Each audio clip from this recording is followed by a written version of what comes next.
do Senhor, meu irmão, minha irmã. Estou passando por aqui para deixar algo da parte de Deus no programa Discípulos de Jesus. Eu sou o irmão Tony Bahia e desde já te agradeço por estar ouvindo este programa. Antes, peço que se inscreva, dê um like, aperte o sino ao lado para quando eu postar novos vídeos, a YouTube te notificar. Que Deus te abençoe nesse dia. Hoje eu vou falar em 1 Samuel, capítulo 2, a partir do versículo 12, que tem como título Eli, um grande homem que fracassou como pai.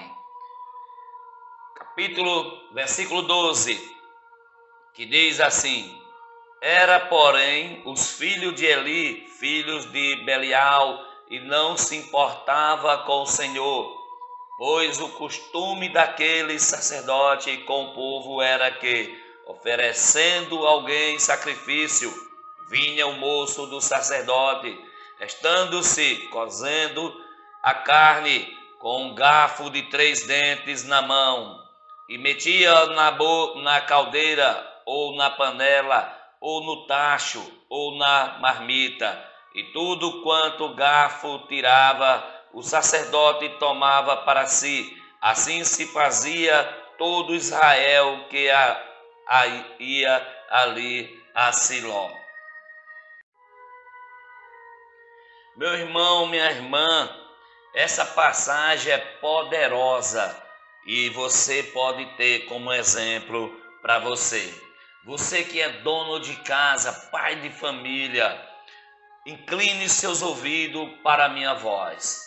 Eli era um grande homem que fracassou como pai. A família de Eli é um exemplo de uma família que tinha tudo para dar certo, mas desintegrou-se. Eli era um grande homem, mas fracassou como pai. Era famoso fora dos portões, mas um perdedor dentro de casa.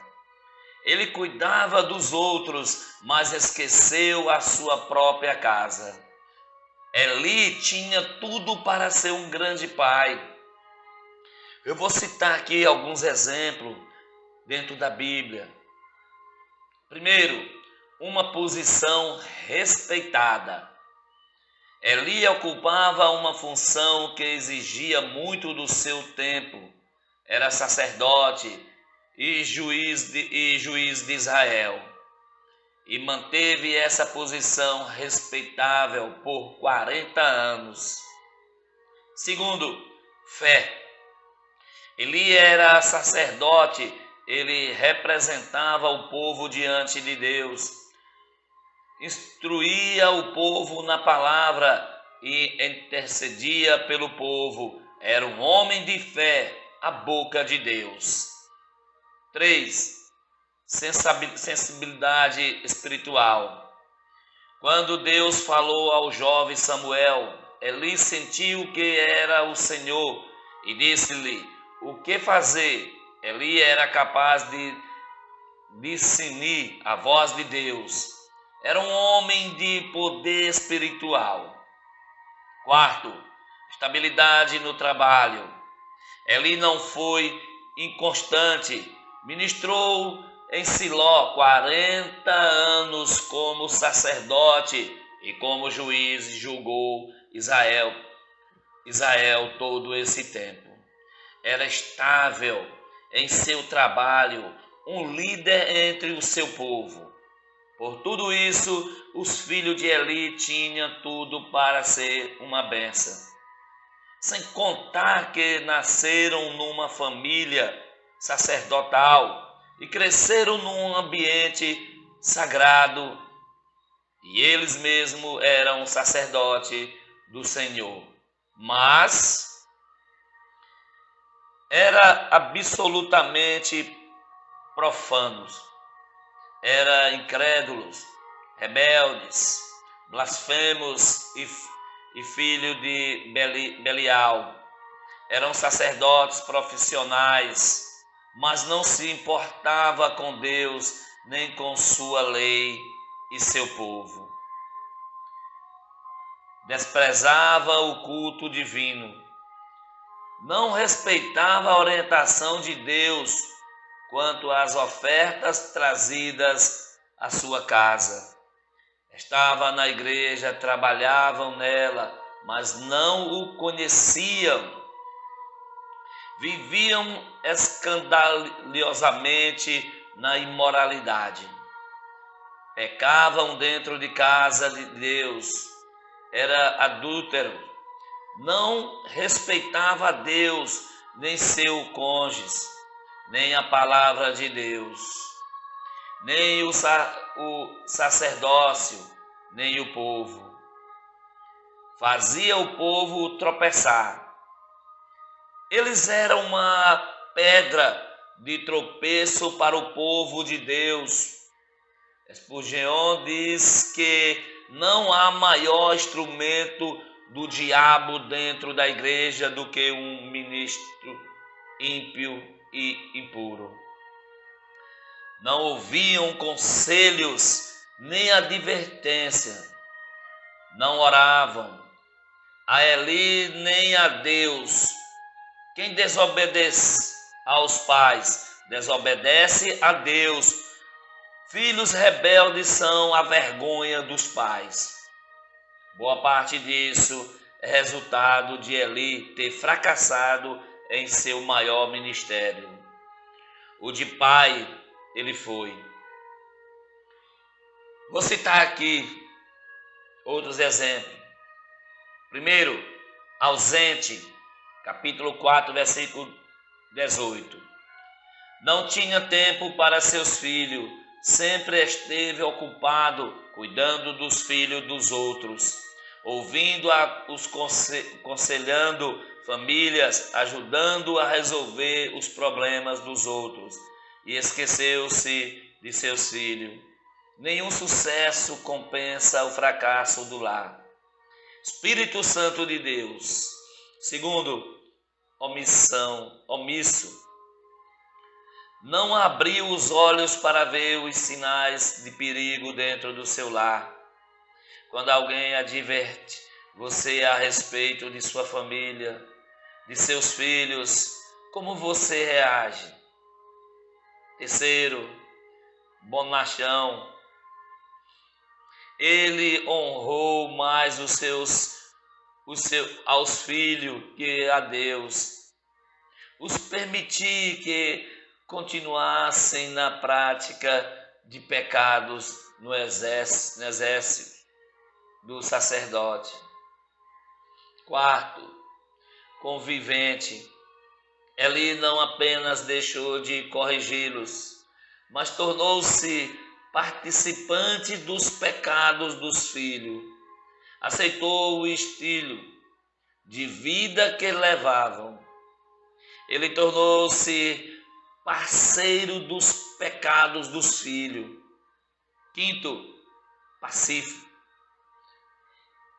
Eli aceitou passivamente a derrota sobre sua casa. Não reagiu, não orou, não tinha forças para lutar pela salvação da sua casa. Não entregue os pontos, não desista, não abra mão da sua família. Você, meu irmão, minha irmã, não gerou filhos para a morte. Ore, lute, chore e jejue pela salvação dos seus filhos. Meu irmão, minha irmã, você que está me ouvindo nesse momento, a família de Eli acaba em tragédia, porque pensou que podia fazer a obra de Deus sem santidade. Enfrentaram os filisteus. 4.000 homens morreram. Ofni e Finés trazem a arca, símbolo da presença de Deus, mas a arca é roubada. Eles morrem e 30.000 homens caem mortos. Eli recebe a notícia da tragédia. Espírito Santo de Deus cai da cadeira, quebra o pescoço. e a nora dá luz a um filho, em que chama de Icabode. Foi-se a glória de Israel. Eles só reconheceram que Deus estava longe deles depois da tragédia. Meu irmão, minha irmã, será que a glória de Deus está se ausentando da sua casa, da sua família? É hora de agir. Vamos fazer uma grande cruzada pela salvação da nossa família. Nenhum sucesso compensa a perda da nossa família. Curve sua cabeça. Eu vou orar por você, pela restauração da sua família. Querido Deus, entro na tua presença, Senhor, para olhar pela família desta pessoa que está me ouvindo. Deus, como Pai, sei que não é fácil manter a ordem e o respeito dentro dos nossos lares. Mas o Senhor é santo, o Senhor é maravilhoso. Deus, me dá sabedoria para eu manter a ordem e o respeito, não só na minha casa, mas na casa de Deus. Que eu não venha fazer como Eli, um grande homem que fracassou como pai. Deus, sabemos dos filhos que temos rebeldes, mas o Senhor é santo, dono do ouro e da prata, Criador dos céus e da terra. Me dás sabedoria, me dás orientação para que eu venha restaurar a minha família. Assim como você que está me ouvindo vai restaurar a tua família. A Bíblia diz que o homem é o cabeça da casa. E sendo assim, mantenha-se o cabeça da casa. Leva as orações aos teus filhos, ao teu lar. Ensina a palavra de Deus para que quando Jesus voltar, ele leve a tua família. Amém? Que Deus te abençoe.